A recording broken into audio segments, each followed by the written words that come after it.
about.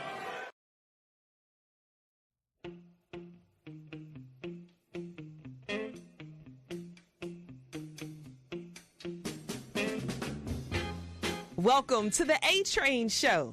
And now here's your host, the A-Train, Arlington Lane.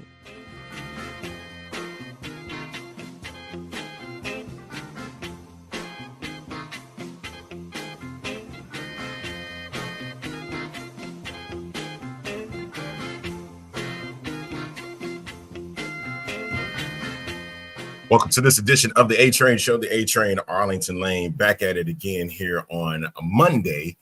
Here is September the 9th. Before I get started, I want to make sure, I don't know if you guys can hear me, but I know I got my microphone on, so my microphone should be working. I got a thumbs up from my guy, so I appreciate that. But before I do anything, I got to give some happy birthday wishes over to this guy, the guy on the far left. Happy birthday to the co-founder of this here thing we know as Fuel Sports Network, Jason Spurgeon. Y'all know him as Dirty. Y'all know him as Spurge. I got to make sure I give my love to Jason, man. Thank you. I know you are a loose cannon, but I'm grateful to have known you these last few years. And man, you are an amazing guy. And I don't think anybody knows, those that do know you behind the scenes, man, you actually better than what you put out on air.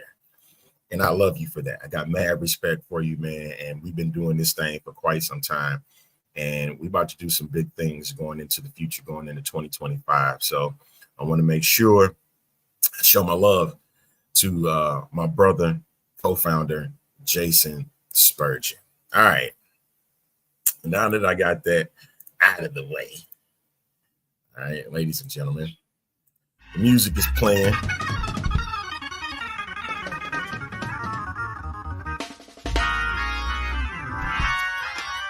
He riding today.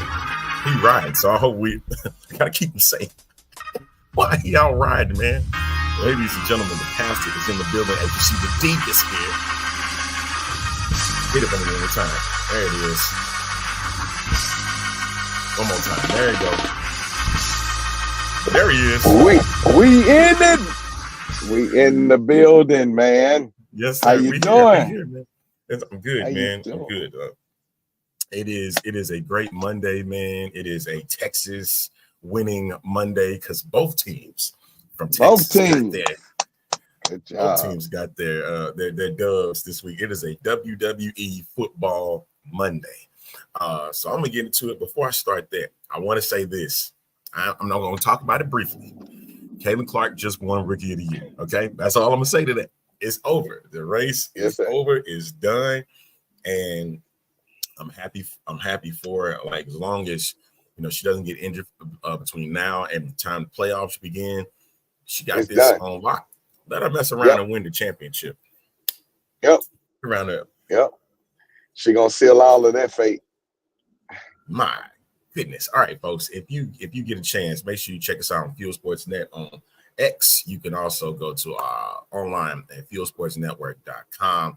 And if you got any questions, concerns, or if you want something that you want mentioned on the program, clean, thank you. You can always send us an email at admin at fuelsportsnetwork.com. There we go. Just like that. All right. Week one in the NFL is almost in the books. We just got one more game coming up tonight with the Jets and the San Francisco 49ers. But big wins, like I said, Texas. I was able to go to Indianapolis to catch week one, the week one matchup with the Indianapolis Colts and the Houston Texans. Hey, man, it's a great atmosphere up there in Indianapolis, man. It is crazy.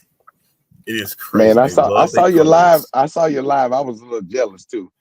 I've never been to an NFL game ever in my life. So that's kind of on my to-do. That's on my to-do list this year, is to try to catch me an NFL game. I've been to NBA games and stuff like that, but NFL, I've never been to a live NFL game. So I would like to have that experience. I've been to college. I've been to high school, of course, but never been to NFL. So it would be great to do it. Great to have that moment. My god brother Justin, man, we was able to pull this off, man. This was like a birthday present. I know it was a couple months since my birthday, man. But I was like, I was going to do this. It's like I was going to take the drive up and take the drive back, and we did so, man. And let me tell you something. It was my first NFL game, and it had to be over 10 years since I had been, because with the Rams in St. Louis, we had that. So, and the last time I went to that game, they lost. They lost bad. So, he's like, all right. But I wanted to experience something it was my first game out of state. Yeah. And it's like, I'm gonna do this again. I'm gonna do this again. I think I'm gonna have to do Nashville at the end of the season when the Texans take on the Titans. I think I'm gonna have to make the trip again. But it was good, man. I saw that. I saw you was live and in color. So I know that was a great experience, man. Man, listen, it was something. Like, I ain't gonna lie, my heart couldn't take it at one point. It was like, because when you got to field level, granted, where we were sitting at, we had a very good view, and you look down on the field, and I'm like, man, but it's all these fans that surround you, and so it can be a little bit overwhelming. But then when you got to field level, and you felt the intensity of the game itself, it just risen. And I'm like, okay, I got to get out of here for just a second. I got to regroup because it was so intense during that moment. But the Texans pulled it off. They got the dub. The food was great. We tried, they had this thing called a hot box pizza. It was really good. We had some of the peanuts. So the experience itself, got a chance to go into the sports lounge and, enjoy the game from there. We sat in the seats for the first half, and then we say, you know what, we're gonna go down, walk around a bit, and then we enjoyed the game from the lounge. So big win there. We caught the Cowboys got their win this week against the Browns. So kudos to them. Yeah. Kudos to them. They kudos. Hey, wait. I mean, I ain't really excited about. I wasn't really excited about that. I wasn't really excited about it. That they an hour before they finally sealed the deal of the 11th hour. That's right. It's this is the dramatics of Dallas. Now that's the thing that you have to understand, that when you become a fan, or when you are a fan, it comes with the dramatics. The dramatics come with all of the Dallas fans. And it comes with it. It comes with Dallas, the organization. They are dramatic. It's just a dramatic, that's who they are, man. So shout out to them for getting the job done, man. And my boy looked really, really good, even though he missed all the training camp.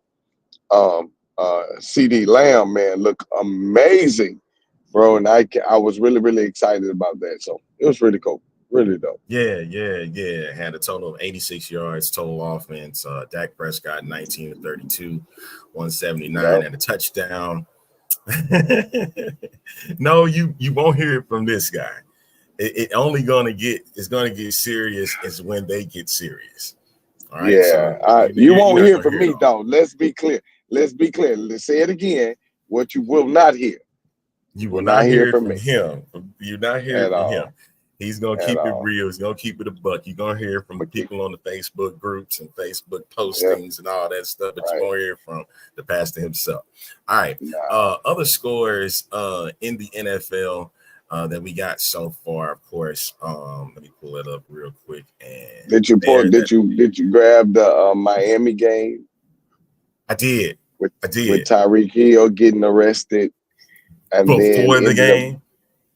Before the game, and then coming out and smashing. Man. It was dope, crazy. Man. That's crazy. Yeah, that's crazy. It's crazy. That's crazy, man. That's so crazy. Oh. And you would think you know Dallas is dramatic, but come on now. How dramatic is that? For you to get arrested, slam down on the ground, it's a bunch of a bunch of police officers that's surrounding you. It goes viral, and then you go out in the game and kill it.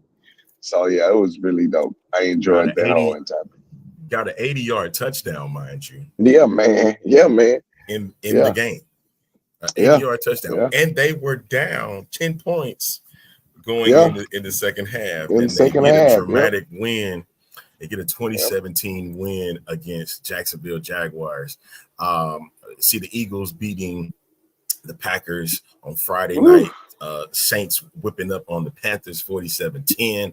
Vikings over the Giants. Yes, it was 28-6. Patriots get the upset win over the Bengals 16-10. Steelers get a win over the Falcons in Atlanta 18-10. Of course, you saw the Texans Colts 29-27. The squeaker, the Bills 34-28. Over the Cardinals. The Bears get the dub over the Titans. Many people thought that the Titans was going to get that dub. They were up 10 and lost the lead 24-17. The Bears get it. You see the Dolphins with the 2017 comeback win. Seahawks over Broncos 26-20. Chargers 22-10. Jim Harbaugh gets his first dub. Cowboys 33-17. Bucks 37-20. A lot of Browns fans wish Baker Mayfield was still back there. And and of course the Lions. Yeah, Deshaun just looked totally out of sync. He just looked totally out of pocket. I was like, yeah, man. He didn't look like the old Deshaun of Houston. So yeah, he just got to get his footing, and his timing back up. But yeah, I was kind of concerned about the Chicago game.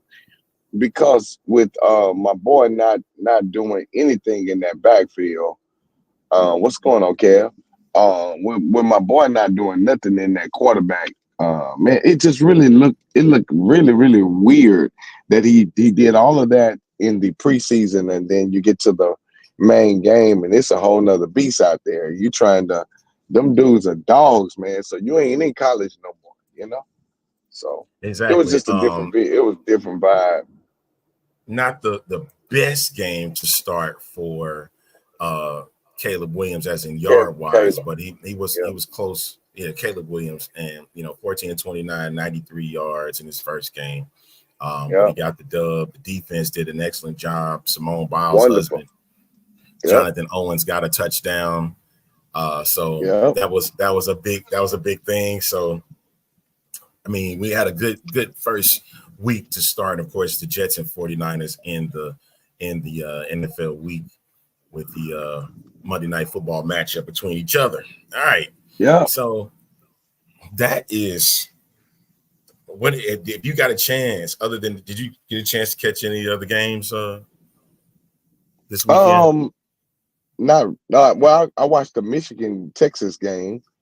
Of course, that was a big deal for me. I wanted to watch that. And I started watching the Colorado and Nebraska game, but I think I was getting a little frustrated because there was a lot of missed calls, there was a lot of bad calls, there was a lot of it was just a bunch of everything. So it kind of started frustrating me. So I turned it off. It started kind of being nitpicky. And just some bad little moments and bad calls, man, just everywhere. Even the Sunday night game, I was like, what is going on with these bad calls, man? But that was just my personal opinion. Yeah, I get it. We were on the way back to St. Louis when we were catching the Lions and Detroit. The Rams game, and we got a chance I was listening because I'm driving.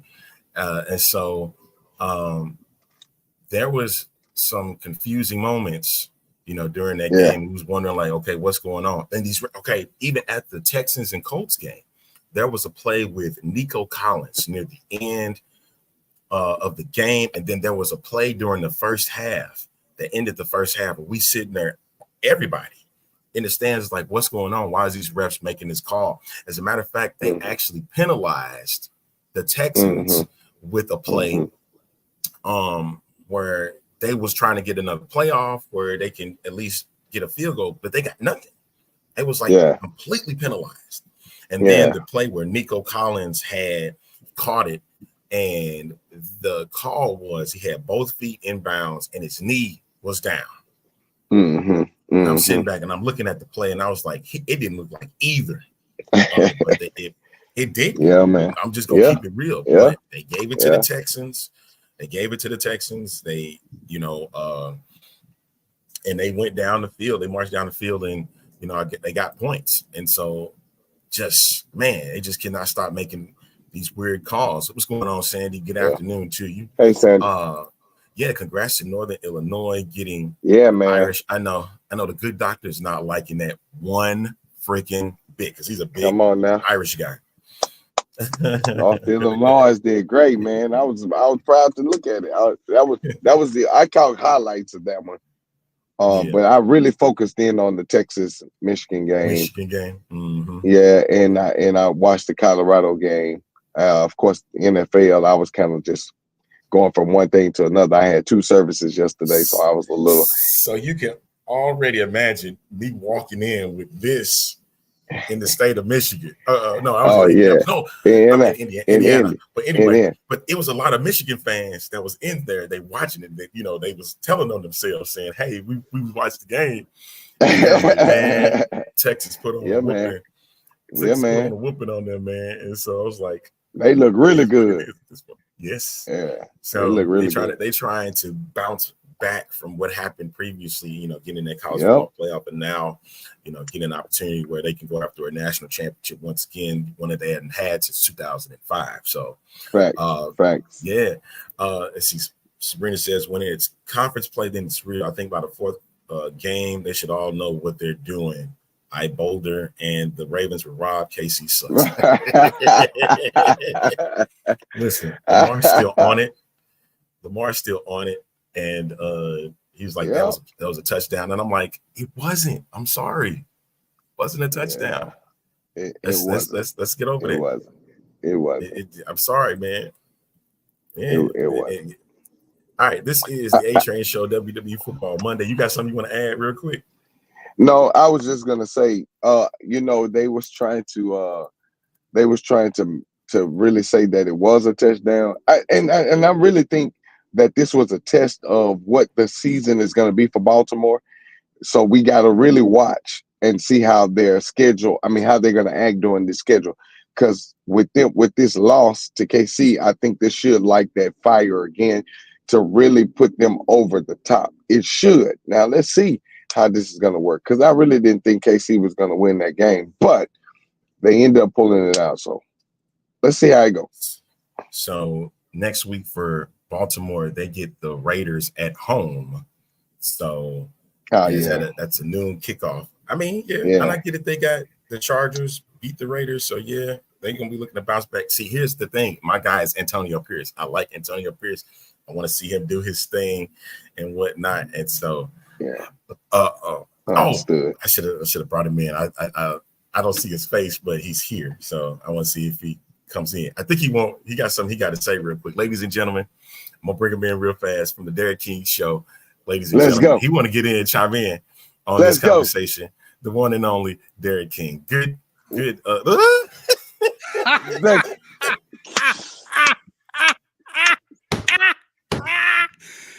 How about them boys? In the playoffs, we going all the way. Dak's back. But whoop up on them Brownies. They just took them. They took the Browns to the toilet bowl is what they did.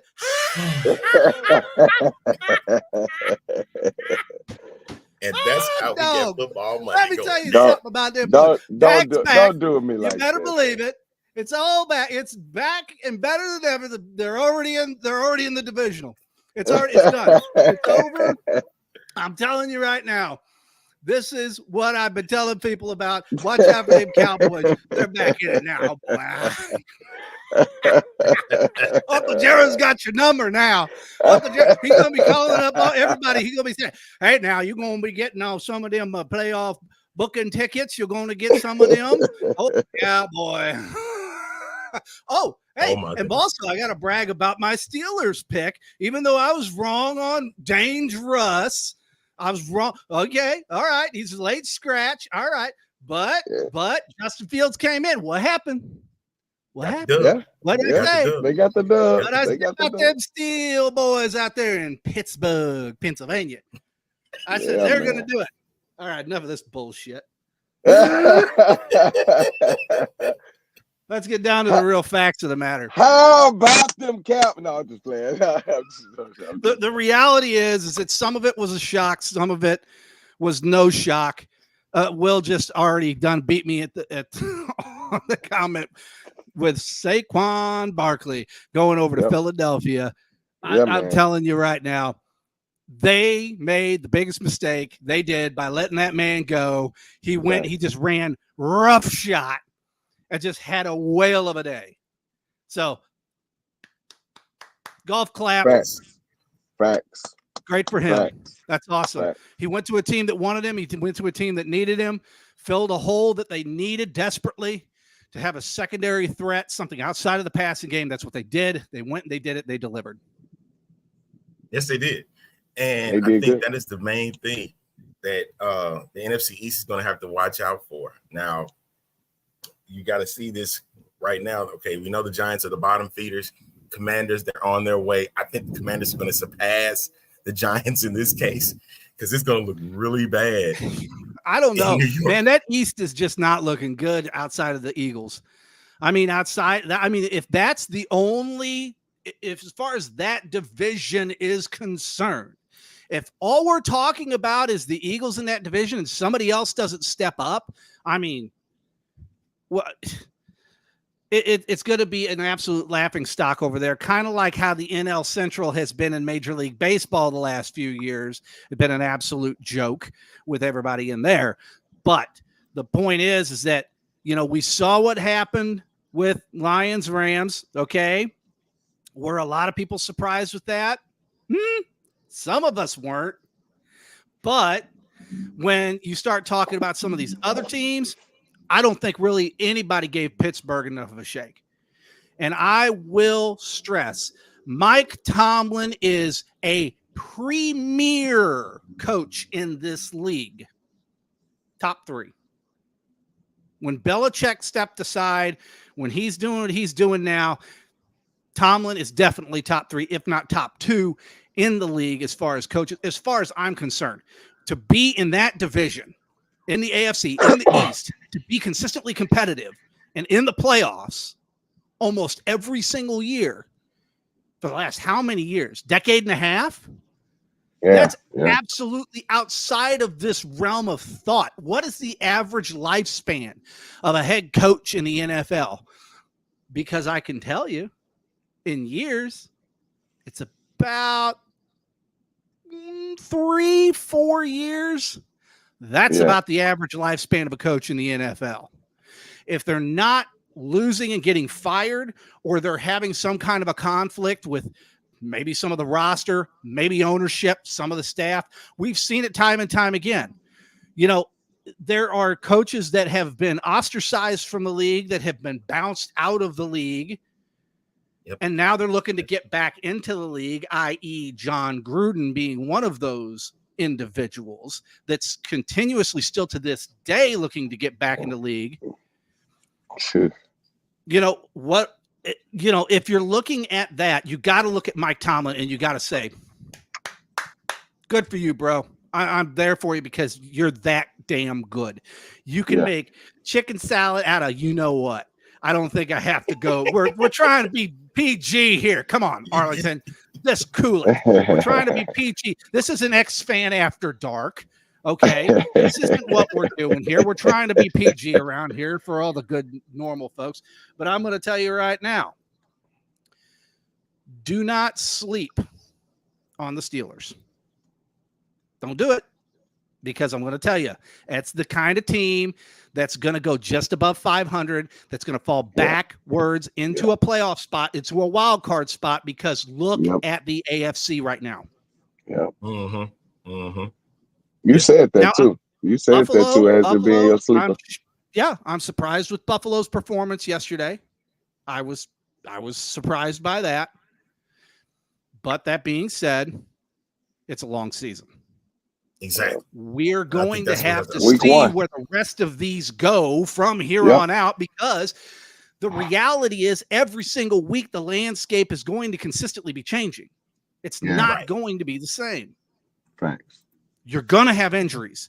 You're going to have guys that are going to blow their knees out, that are going to have Achilles injuries, or that are going to have concussions, or what have you. We all know this. This is what happens every single year. Do I need to go back for St. Louis, people? About how long was it, Arlington? Was it, what year was that? 1999? So about, what, 15 some odd years? Close to 20 years or whatever? Let's go back in time. Who was supposed to be the starting quarterback? Trent Green. Oh, gosh. Vianney High. Green. Yep. Yeah, the local savior. He was supposed to come in. He was supposed to come in out of Washington, which is, by the way, where the genius Mike Martz came from, and brought his entire game plan over. So, well, I got to have my guy. I got to have the guy who understands my playbook and understands how to run my offense. Let me tell you something. I watched Trent Green in 1998, and I watched the rest of Trent Green's career in Kansas City and a few stops in between. Obviously coming back to St. Louis at one point in time later on in his career, but this was after he suffered many concussions and was severely slowed down at that point. Trent Green was a good quarterback. Was he a great quarterback? No, I'm going to stay off on that. He was a very good quarterback, but he knew how to manage Mike Martz's offense. He knew how to manage how to play the game. Kurt Warner knew how to take C players and turn them into B+ players. He knew where Oz Zahir Hakeem was in the slot, and he knew what Oz could handle. He knew where to get him the ball, in what position. He knew how to hit Isaac. He knew how to hit Torrey. He knew if he needed to go into the flat with the tight end, either it be Roland Williams or Ernie Conwell. He knew what he needed to do as he went along. And to prove a point, to follow it up just a little bit more, Kurt Warner also went and had success with the New York Giants. Kurt Warner also went and took the hapless Arizona Cardinals, formerly the St. Louis Cardinals. Let's just be real. They're still the St. Louis Cardinals. But the Arizona Cardinals, the hapless Cardinals, the joke in the NFL that has not won an NFL championship since Arlington? Like the 30s? The 40s? It's been a while. Something like that. The longest drought of any team in major league sports, one of the longest droughts. Now that the White Sox have gotten the monkey off their back, and so did the Red Sox and everybody else, they broke their curses and they did all. The Arizona Cardinals is one of the longest running droughts in all of professional sports to not be winning a championship. And guess what? I hate to say it, they're not going to win one this year either. Just saying. Hey, but it is true. It is true. But at the same time, as we look at it, man, there's a lot of already early storylines in the league. I'm pushing forward now that, like, even with Will saying who's Green Bay's backup, his name is Malik Willis. Yeah, that's their backup. Malik. Yeah, Malik is going to get the job now come next week, and they traded him. Tennessee traded him away to Green Bay for some, draft picks and stuff. And now Malik is going to get a true opportunity to showcase what he has until Jordan Love comes back. I get it. I understand Jordan Love is the quarterback right now for the Green Bay Packers, but now Malik Willis, who was not going to get looked at in Tennessee, is getting an opportunity now to say, hey, this is your chance to do your thing. So show us what you got, man. We want wins, but I need to see what you can do on the field as the field general for these next few games, at least for 3 weeks. So interesting enough, it's going to be, man, I just can't wait to see it. I have to see it myself. I'm looking forward to seeing it. Yes, Amanda, the Vikings did have a win. They were supposed to get a win against the New York Giants. I was hoping that they got a win against the New York Giants for sure. All right, let's move forward. It is, like we said, it's WWE Football Monday. Season premiere of Raw is tonight. USA. Let's go. USA. It is a Monday, Tuesday, Friday deal on USA.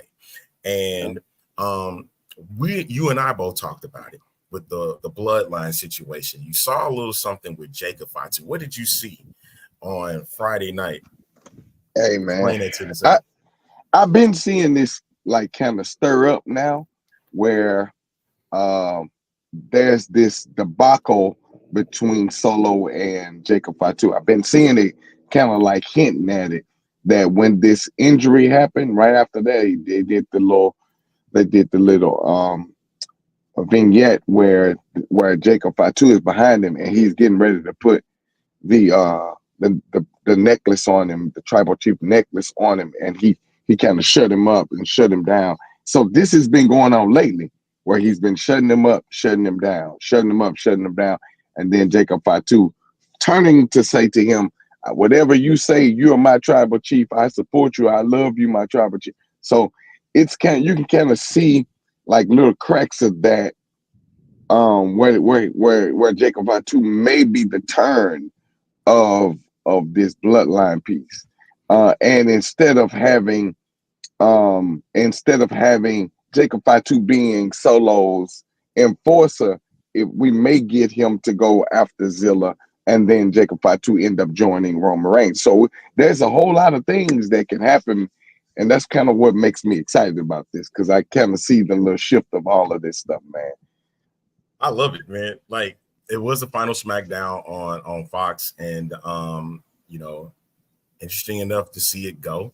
I thought it could have lasted a while, but network deals are kicking in.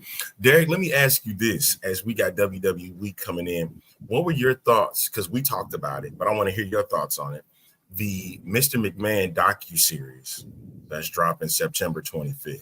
Let's hear it. So here's the deal, and I'm going to have to get serious for a second with this. No joking aside, because this is not necessarily a joking matter. Vince McMahon is a very influential person in the sphere of professional wrestling. I would just call it more professional entertainment, with a dose of athletic, interlude into it. The truth is that Vince McMahon has always been a very twisted mind, and that's being polite about it. No, in this docu-series, and we will keep it PG, and I will tell people, forewarned, this is not for the faint of heart.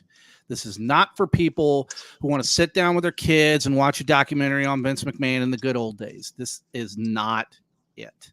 So forewarned, do not watch this with kids around, because you'll have a lot of splaining to do.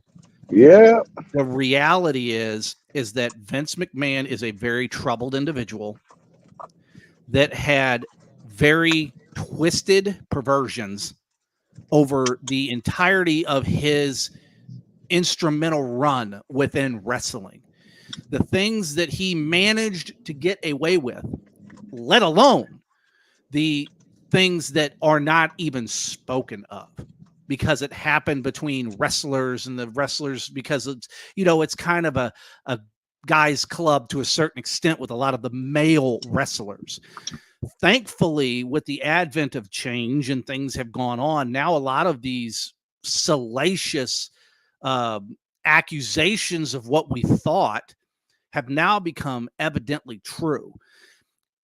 When someone has that much power and that much control, and there is zero accountability, you don't have to answer to no one. You don't have to go and tell someone what you're doing or what you're thinking about doing. And again, I will not get into details about some of these things that this man, Vince McMahon, Vincent Kennedy McMahon, the man, not Mr. McMahon, as you see down below in the title subline, but Vincent Kennedy McMahon, and the stories that this individual, and I'm going to use the most polite terminology that I can, had come up with within his crooked, twisted, somewhat perverted mind. It's fascinating to me that people did not really go after this guy a lot sooner. Even his family. And we all know, and the gentleman here with me today can attest, with Shane McMahon and the rift between those individuals. For a lot of years, it was made to be a rift between Triple H, Shane McMahon, and Stephanie. What if I was to tell you, I'm going to pull a Paul Heyman here. What if I was to tell you that if Brock Lesnar wanted to go into business for himself, this is what I would say. What if I was to tell you that the rift between Shane McMahon, Stephanie McMahon, and who we now know as Paul Levesque, which most of us smart to the business for a lot of years have always known who he was. What if it wasn't fully what we have been told? What if it's not completely what we think? Maybe, just maybe, it had a lot to do with the fact that certain particular people were covering up for Vince McMahon and his inappropriate behavior for many, many years. And maybe, just maybe, that individual had enough and said, I'm done.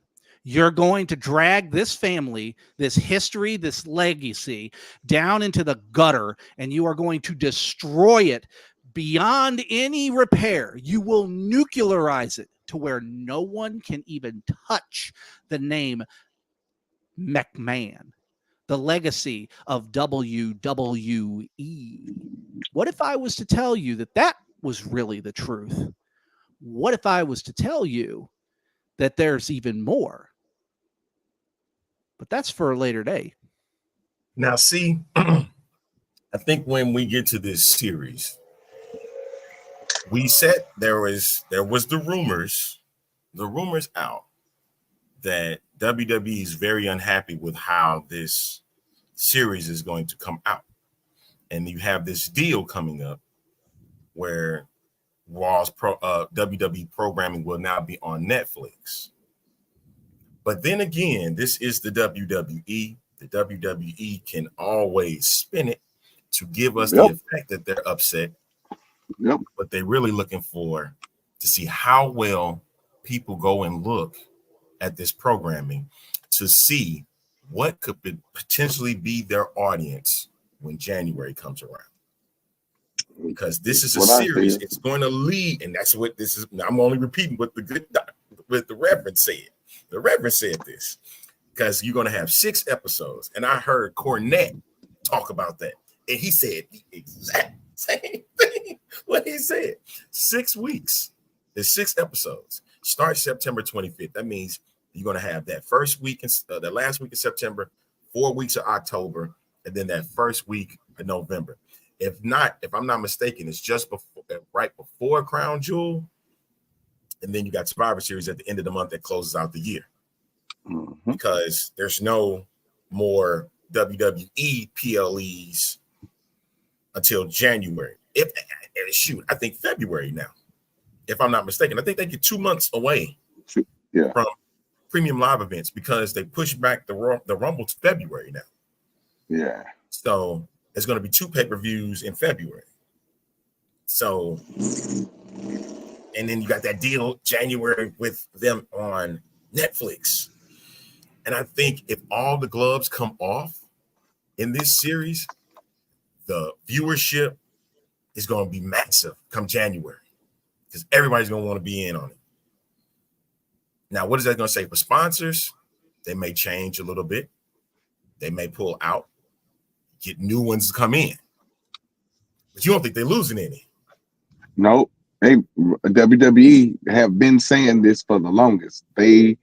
When you can get people and you can blur the lines of what's not real and what's real, and you got people questioning that, it's going to constantly make them want to keep seeing it. I think this is again, you look at the display of what it is that they're posting on as far as the poster is concerned. It has Vince McMahon holding the strings, and on one side it says Mastermind, and on the other side it says Madman. This is I really honestly believe this is strategic to see what the climate of people they're going to get to come and be a part, and that way is going to determine whether Netflix is going to how the ratings are going to look, and how the momentum is going to look going into the series of them signing in January, or them jumping aboard of Netflix in January. I think all of this is a ploy. I think it's all that fine line. You just don't know who's pulling the string, though, because at one point our argument was, is Vince a part of this?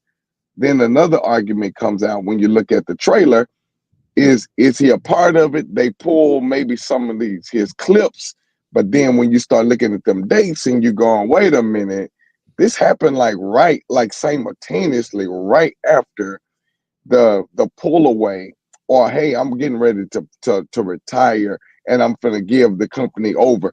So all of this stuff is like strategic, and if he's masterminding all of this, or even if someone who's in the company saying, I got to save the company by using this as a way, if we put him on blast and say we are disconnecting from him, this is all strategic for Netflix, man. So, like, I really honestly believe that this is all a way to save the company without Vince. I think this is a way, even if all his trash came out, this is a way to save the company without Vince, and it still builds a momentum of clientele. Now, with you saying that, there was one thing I think Ronda Rousey said some months back. She said, as long as Bruce Pritchard is a part of WWE, Vince McMahon is always going to be a part of WWE. As long as Bruce Pritchard is still there, Vince McMahon will always be a part of WWE. That he's still in it. Even if he's taking a back seat. Bruce Pritchard is that's right-hand man. That's his guy. You know, the same thing could be said about Paul. I mean, the reality is, no, Paul Levesque, Triple H. The same thing can be said, because direct connection through Stephanie, irregardless that Stephanie is no longer a part of the organization, no longer holds any real true power within WWE. I get that what Ronda is saying, and Ronda is really vilified, wrongfully so, I feel, that really vilified for a lot of things that she outed in her recent tell-all book. But the truth is that these things needed to be said, that needs to be known that these bad actors, these individuals that are wolves in sheep's clothing, that hide behind the curtain, waiting for an opportune time to pounce. And while the cameras are on, while the red light is on, it's always sunshine and rainbows. And then when the cameras are off, it's F it, let's do it live. So my reality is, in the way I perceive it, is what the pastor had just said, is that this is more of damage control of this coming out. This is the current product with their relationship with Netflix trying to distance themselves from the old regime, the old way of doing business. And facts are that this is the greatest form of PC that you can do. Oh, yeah. Here's the thing. If you really, truly wanted it to be a honest to goodness, real, investigative, deep digging story, you would hire a third-party company that had absolutely no association with whatever it is that you're doing. The facts is that I can still take money. Let's say this nice little Post-it thing is a big stack of bills, right? And I could go to a company and I could say, Company A, I want you to make a investigative docuseries on what we're going to, about this company and what's kind of gone on. And I don't want you to turn any corners. I don't want you to take, any kind of off the beaten path type of ways. I want you to go right for the jugular. But then at the same time, I turn and I go to another company, a production company. I say, production company B, here's a little investment into your company. And I would want to make sure that your bid to produce this docuseries was the bid that was accepted. So therefore, your production company has the ultimate final say on what goes on. And then I could go to production company B and say, hey, production company B, how's things going over there? Are you making us look good? Oh, you don't forget about that stack of money I paid you. That's how the whole gimmick works. Everyone gets it fooled. We've just seen it in the real world in politics just over the last week, where there has been funny money funneled into investigative news agencies that have now gone, hey, we didn't know. And probably so. They probably didn't know, because guess what? It came from another entity that went through another entity that then went to another entity. That's exactly what's happening right here. This is damage control. The pastor nailed it. He had it right on point. He knew exactly where to go with it, and he knocked it out of the park. So this is what we're saying. We're moving away from Vince McMahon, right? So we're saying all of that here. But behind the scene, what you can't see is that, okay, Vince is still here, but he ain't here. All right? Vince is still here, but he ain't here. He's ghost in the way of speaking for those that watched Power. You watched the television show Power and you saw the character of Ghost. You will understand this parallel universe here, that he's here, but he ain't here. So it's been the ongoing thing, though. That's been the case. Linda McMahon, here, not here. Stephanie McMahon, here, not here. Shane McMahon, here, not here. They've been doing this. So I think this is the disconnect, because you got to, and I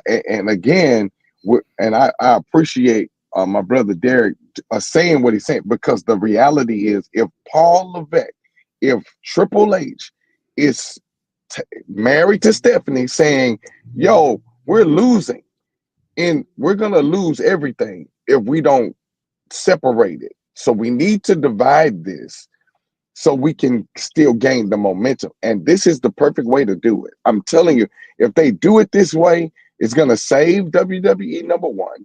Number two, is going to separate them from Vince and all of the scandal and all of the trauma. And I'm going to tell you, it started with Dark Side of the Ring. When they came out with Vince and the steroids case, and they made this big spectacle about all of Hulk Hogan and all of those guys that covered up for that steroids. And they all were saying, well, yeah, we were shooting, but, we had to hide it because we didn't want to damage the company.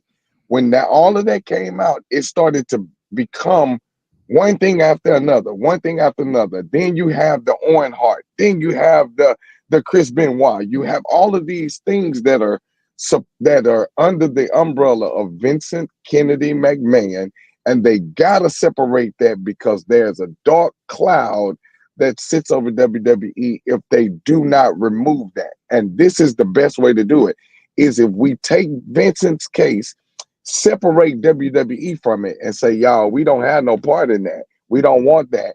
And we go to another company. This is not Peacock. This is not WWE.com. Remember, this is not the WWE. Remember, WWE, when they first started doing the pay-per-view, we had their own website. You did their own thing through their own company.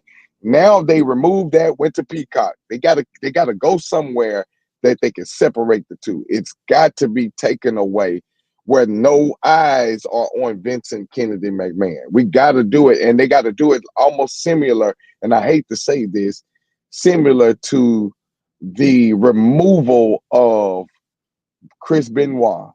Is almost like that happened. I got to remove us out of the equation, because if we don't, it's going to cause more and more problems going forward. So I just think it's all strategic.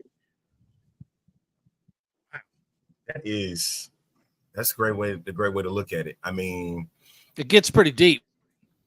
It is, and it's gone on for a long time, because there was rumored stories about Stephanie Randy Savage.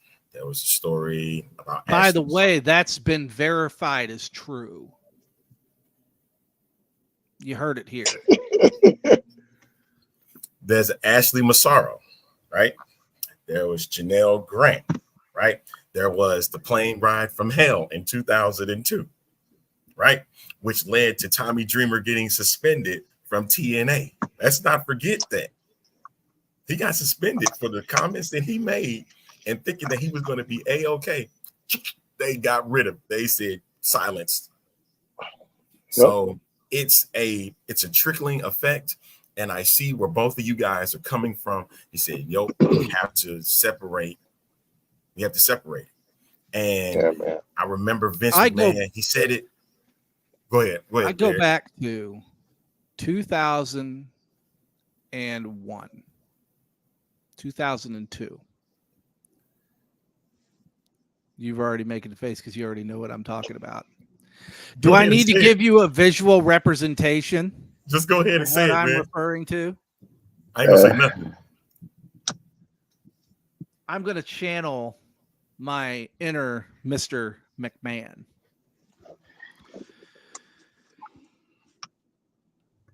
I created it. I created it. No one's gonna kill it. Ric Flair isn't gonna kill it. Ric Flair's a cancer. He's a cancer, and he's gonna kill my creation. If anybody's gonna kill it, it's gonna be me, Vincent Kennedy McMahon. Absolutely. Cut. NWO.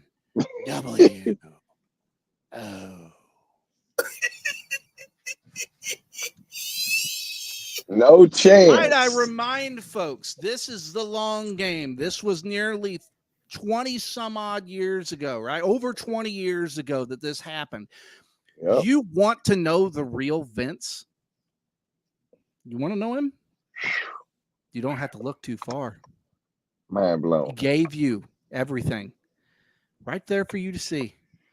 And I would even go as far as to say, I would not be surprised here in the next few months that they start to scrub everything McMahon from the WWE.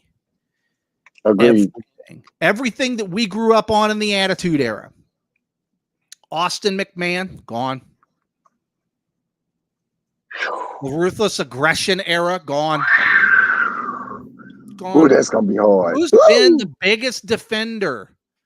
Who has went to bat and who has been silent and who has been the biggest activists against Vincent Kennedy McMahon? People have already picked sides. Who's gone to bat for him recently? Do I need to name names? Mark Calloway. Yeah. Brock Lesnar. Yeah. Who's been relatively quiet as of late, surprisingly so. Steve Williams, also known as Steve Austin. Yeah. Now, Poncho the Cat doesn't have anything to do with this. But Steve does. Yeah. To a certain level of extent. Ric Flair. Yeah. Hollywood. Randy Orton. John Cena. Yep. The only one that hadn't said that, the only one that said something. Go back and look at their interviews. Cody Rhodes said something, but he didn't say anything. But he didn't say anything particular. He said it's something. the same thing He that didn't John say says. anything. Yep. John I was just about to did say an the same interview. thing. He Yep. just did an interview, and he said, I don't go against WWE. I have a very great relationship with the company. I will always be a part of the company. Do you, at any point, did he say Vince? Did he say McMahon? Did he say any of that? No. He used a very regular terminology.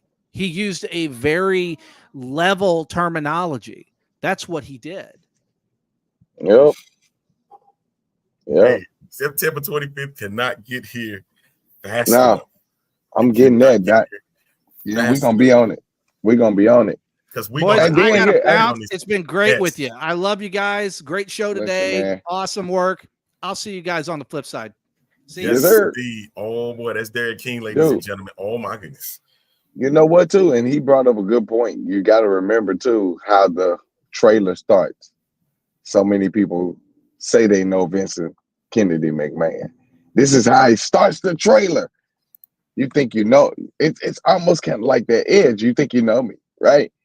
But, dude, this is about to be really, really... And I think I'm more anticipating what they would talk about.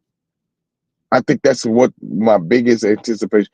What would come out, and will they tell all of it in enough for them to bring the separation in? I think that's my issue. You know who else is going to be looking forward to it? The boys.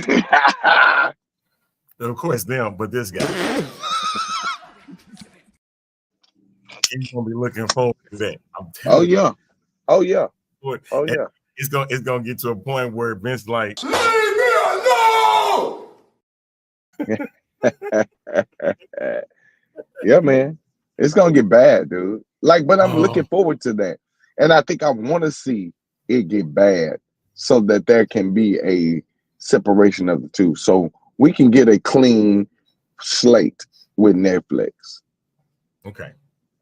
All right. WWE Week is going down tonight.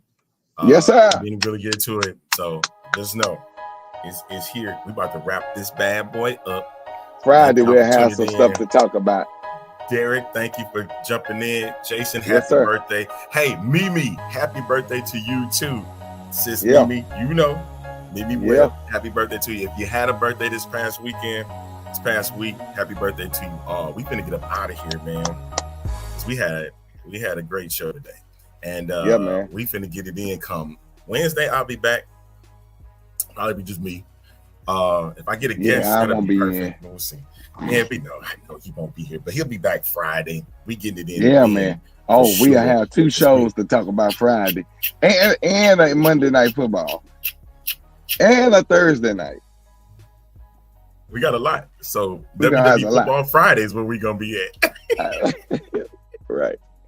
All right, that'll wrap this bad boy up, man. This is the A-Train Show. You can only find it right here on Fuel Sports Network. And make sure you go online at fuelsportsnetwork.com.